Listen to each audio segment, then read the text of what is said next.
Welcome back to Math and English Sessions with City and Guilds. My name is Hadra Stewart and I'm the head of the Languages Department at Kingston Technical High. Today I'll be looking at a Stage 3 Reading and Writing Specimen paper. Now let us look at what we hope to achieve by the end of today's session.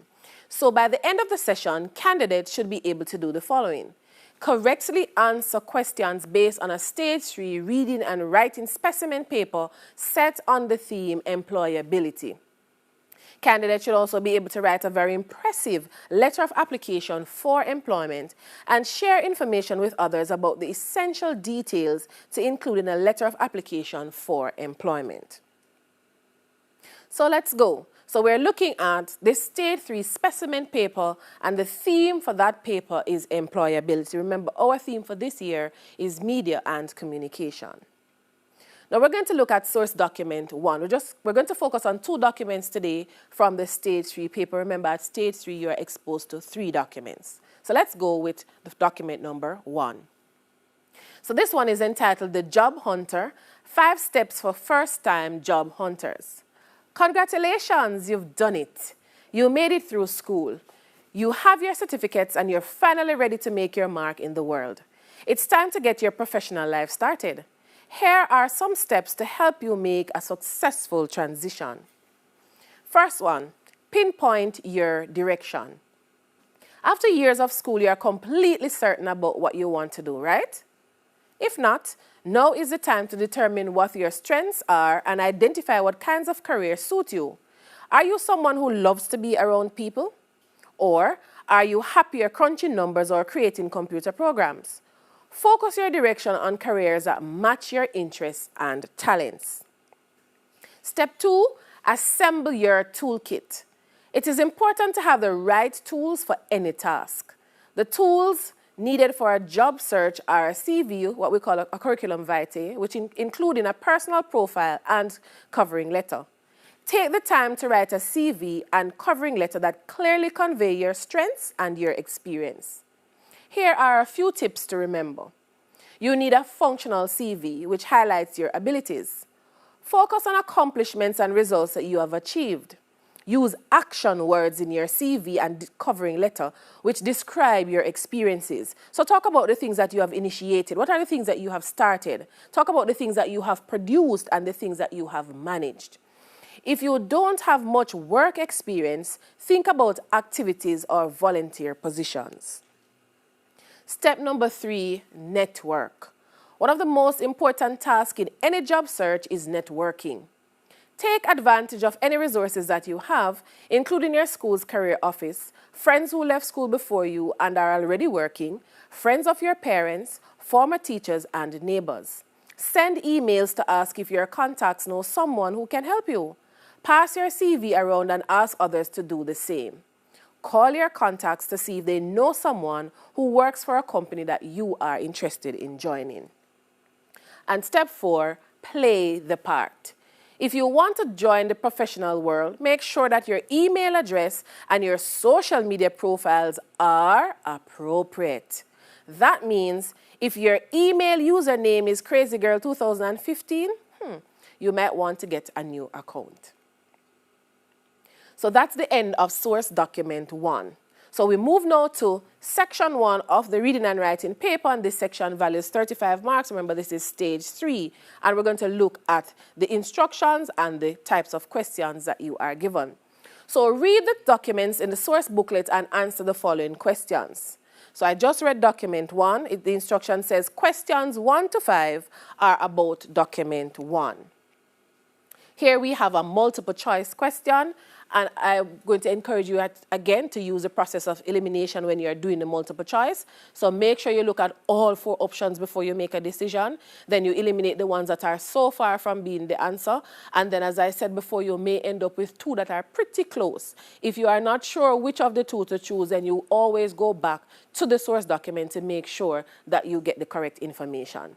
So this one says, the main purpose of the document is it to review employer information? No, we were not doing that, right? Is it to offer guidance to school leavers? Yes, there was a lot of guidance to school leavers, but let us still explore to see if there's a better choice. What about describing personal achievements? No, we were not describing anybody's personal achievements, all right? What about discuss employment opportunities? Well, we were talking about how to get ourselves prepared for, right? But D is not the answer. So the best choice that we have there is that the document was offering guidance to school leavers. And that's 1 mark. Now, this one values 3 marks. It says you're to identify the main points to consider from step 1.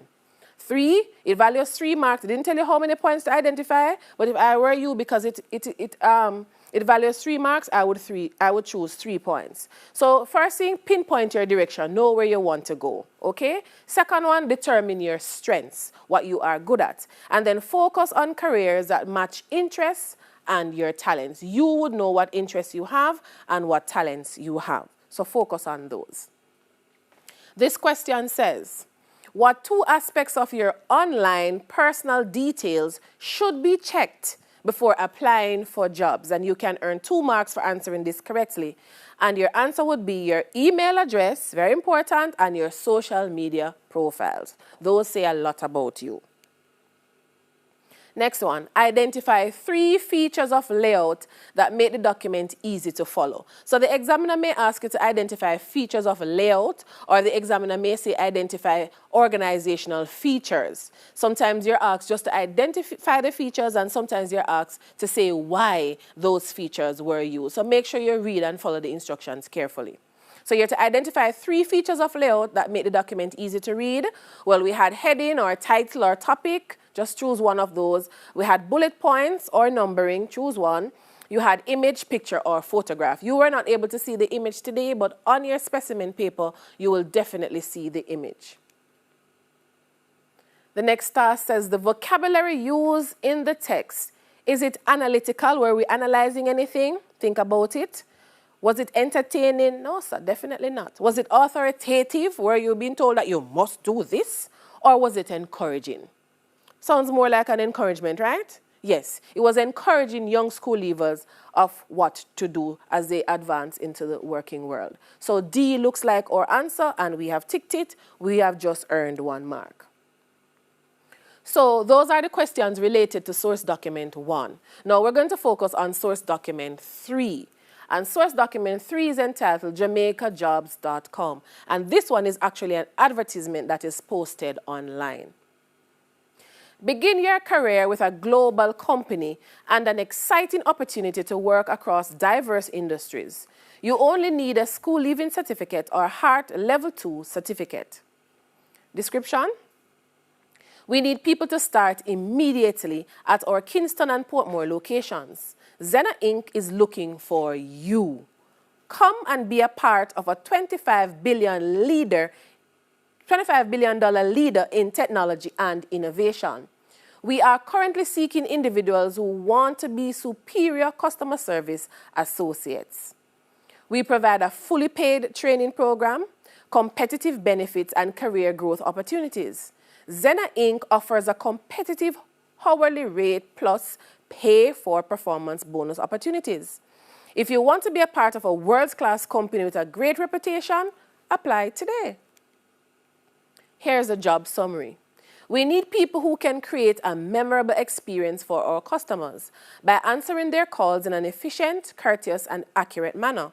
Customer service associates perform the following duties: gather information, resolve inquiries and log customer calls, communicate options for issues in a timely manner, inform customers about our services, and assess customer needs. The ideal candidate should possess the following skills or experience. You should have at least a school leaving certificate at the secondary level or HEART Level 2 certificate, flexibility to work any shift within a 24-hour period, including weekends, and the ability to type at least 25 words per minute. You should also have excellent customer service and communication skills, both verbal and written, excellent listening skills, excellent time management, strong interpersonal skills at both an individual and team level, and have great attention to detail. Interested applicants must be at least 16 years old with a clean police record. present a valid photo ID, birth certificate, have a tax registration number, TRN, and National Insurance Scheme, NIS. And these questions now, 11 to 13, are about document 3 that I just read. What the job is being advertised. Simple, literal level question. You can go right back to the source and get the information if you have forgotten. So they're looking for a superior customer service representative or associate. Give 2 financial rewards that Zena employees can expect from the company. Well, you can get competitive hourly rates and you also get pay for performance bonus opportunities. And there you would have earned your 2 marks.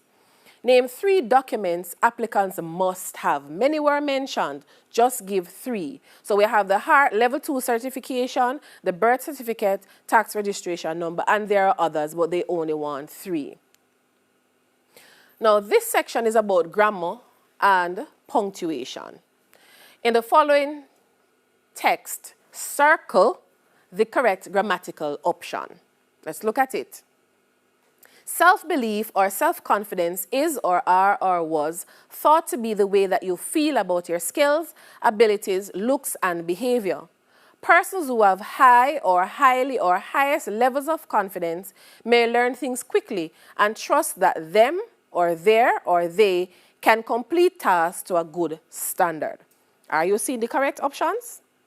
I'm sure you are. Let's look at them. Okay? So I have gone ahead and I have circled them.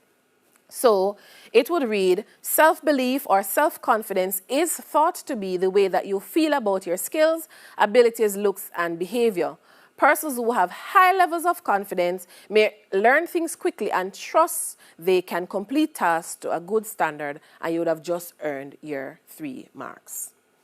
Now this one is a punctuation exercise. It says in the following text here to insert the 3 correct punctuation marks. So you have to look for the places now where you would need those 3.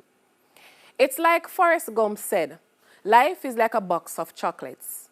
Your career is like a box of chocolates. You never know what you're going to get, but everything you get is going to teach you something. That's the exciting part. It's an adventure in itself. And that is from Nick Carter. Are you seeing where the punctuation marks are needed? I'm sure you are. So let's look at it. It's like Forrest Gump said, comma. So that we would call the dialogue tag, and then the direct speech is coming next. What did Forrest Gump say? Life is like a box of chocolates. And notice that is enclosed in quotation marks. So we use the comma there to separate the direct speech from the rest of the sentence. Then it says, your career is like a box of chocolates. You never know what you're going to get, but everything you get is going to teach you something. I've come to the end of my statement, so I use my full stop. That's the exciting part. That is. So the apostrophe is needed, right? We have a contraction there, the shortened form for that is. So the apostrophe goes right between the T and the S, right where a letter has been taken out. So that's the exciting part. It's an adventure in itself. And you would have earned your 3 marks. Now we go to the extended writing task on this stage 3 paper. It values 35 marks. And it says, write a letter to a company that you would like to work for. Can you think of such a company? Think about it. All right? Now, City and Guilds is going to give you some prompts. You must include information about these specific things. So you need to talk about why you want to work there. Now that you have thought about the place that you would like to work at, why do you want to work there? Okay? What are you going to bring to the organization? Why do you want to be associated with this organization? Don't just focus on what the organization can do for you. Focus on what you can do for the organization and what you know about the organization's reputation. Talk about your strengths, your skills, and your abilities, and these must be in relation to the job. What skills and strengths do you have that can enhance what the company already has? And talk also about your experience and your interests. So City and Guilds gives you the prompts. So you make sure that when you are planning, you have information on all of these 3 prompts, and you should be good to go. And then you develop them in your letter. And you're to write 300 to 400 words. So I'm going to share with you now some tips for writing a job application letter. Yes, you're at that stage, or 5th formers are at that stage, and our 6th formers, you're at that stage in your life now where you're thinking, some of you are thinking about applying for employment. So the first thing you need to do is to create your cover letter. And I know some of you probably have done that already. A cover letter is a sales pitch. Yes, it is. The purpose of the letter is to convince the hiring manager that you are a very strong candidate, and it is also to highlight your relevant experience and abilities. So you want the person to read the letter and to realize that you are a suitable person and call you in for an interview, okay? Your application letter should show how exactly your background makes you a good fit for a particular position. In contrast, your resume or CV is a general record of your experience, your education, and your accomplishments. And when you're writing about your education, we're talking about where you have gotten your qualifications, the schools that you have attended. Make sure that you put the most recent one at the top, okay? So talk about your experience, your education, your accomplishments. Those will be reflected on your resume. Now, you're to tailor each application letter to the job, modify, right, each letter to the job. As mentioned above, emphasize in your letter why you are an ideal candidate for this specific job. Why should you be chosen above everybody else? This requires that you personalize each letter to fit the company and the position. And it simply means that you need to do some background research on the company so you know why you would be a perfect or suitable match. Match your qualifications now to the job posting. And you do this by highlighting the skills, the experience, and the requirements that are listed in the description. Be professional. Very, very important. Application letters have a fairly rigid format. As hiring managers read your letter, they will expect to see certain information included in set areas. So they are going to pay attention to how you format your letter. And if it is not formatted properly, that is going to give a bad impression, and they may not even contact you for an interview. So you want to make sure that you're impressive from the start. You have freedom within the structure to be personable. Use the correct structure, yes, but in your letter, personalize it, make it you. Okay? So you have the freedom within the structure to be personable, but it's important to stick to a certain level of formality. All right? Pay particular attention to the professionalism of your salutation, even if you know the manager of the company, right? Even if you know the human resource manager, be professional. So you wouldn't say, dear Hadria or dear Tamika, okay? So you would use dear Miss Stewart, right? Or dear Mrs. Fenton Lodge, okay? Carefully proofread, very, very important. Employers are not likely to overlook an application with a lot of errors. So that is going to be a turn off. And notice how a lot is written. A lot is correctly written as 2 words. But many persons, see it right here, many persons make the mistake of writing it as 1 word. It is not. So pay attention to that. So employers are not likely to overlook an application with a lot of errors. Therefore, you are to read through your cover letter and even consider asking a friend or a family member or a teacher or a career counselor to read the letter for you. There are some things that we don't pick up on easily, but others will, okay?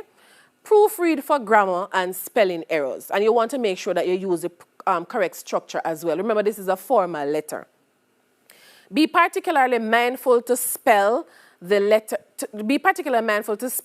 recipient's name correctly. So the person you're sending the letter to, make sure that you spell the person's name correctly, right? People are very particular about their names. And make sure that you spell the name of the company name correctly as well, all right? That could be a big turnoff. So you want to make sure that your work is proofread. Follow the business letter format. Use the business letter format so you know you're going to use your 2 addresses. You're going to start with your address and the date, and then you're going to go to the recipient's address. And when we get there, we usually write the person's name, if we know the name. If not, we just go to the title. So you may just write the human resource manager. Then we write the name of the organization, and then we move to write the address in that particular order. And you have the internet at your advantage, so you use the internet so you can learn how to format your letter properly, how to format your inside address properly. I find many students have a problem writing the inside address properly. So this is something that you want to work on. Okay? So if you are sending a typed If you are sending a typed hard copy letter, be sure to start with your address, followed by the date, followed by the address of the recipient, as I just said. And if you are sending an email, you can omit the address and the date sections. All right? You can, or you can choose not to. Decide whether you want to send a hard copy or you want to send an email. And nowadays, many persons are asking for emails. The main difference in formatting an email application is that you need to include a subject line, right? The email system is set up that way already. That clearly lays out your purpose for writing. Why are you writing? You want this person to look at the subject line and to know exactly what your email is about. For example, here we have graphic designer Joe Smith. All right, if I have put out an advertisement and I see this coming, then this is going to catch my interest.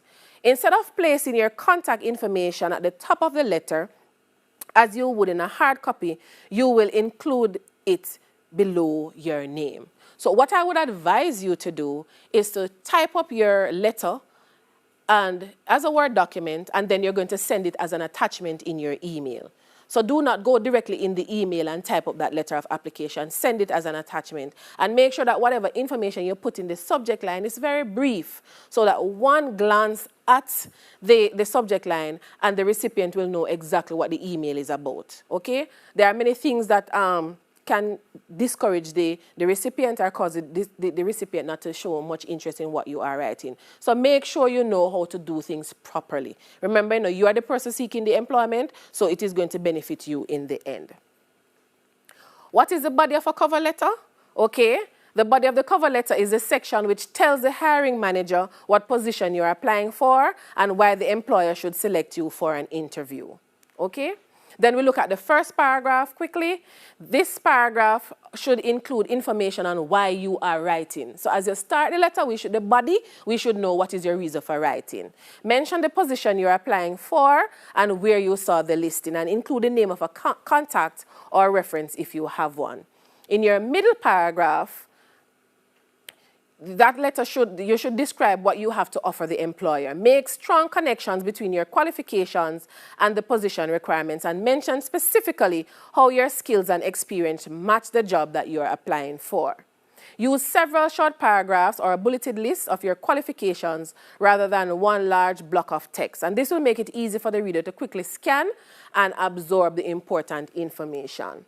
And in your final paragraph, conclude your cover letter by thanking the employer for considering you for the position.